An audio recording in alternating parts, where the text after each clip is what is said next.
BJP सरकार को यार भितर 100 दिन पूरी सारी और यार कौन 100 दिन भितर कार्य बीजेपी सरकार तार रिपोर्ट कार्ड दि जाए किंतु अन्यपटे बीजेडी प्रतिक्रिया रखुची दल कही प्रति योजना ना परिवर्तन करने छड़ा किसी नुआ काम करा जाए ना। ओडिशावासी आज संदेह जो आशा भरोसा नहीं मोहन सरकार आसीला शासन को दीर्घ 25 वर्ष गोटे स्वर्णिम अध्यायर विच्छेद घटी आज लोक मैंने संदेह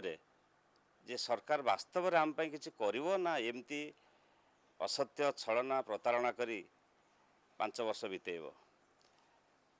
तेणु प्रत्येक कार्य प्रत्येक विभाग समीक्षा जदि देखा प्रत्येक कार्य प्रतिदिन कार्य समीक्षा करवा केवल पूर्व सरकार दोष दबा पूर्व सरकार को आक्रोश करवा एवं तांकर प्रतिटी योजना को परिवर्तन करी नाम परिवर्तन करवा तार रंगर परिवर्तन करवा एवं ता विरुद्ध रे गपिया छड़ा आप 30 दिन जो 100 दिन भितर कौन से नूतन कार्य करना।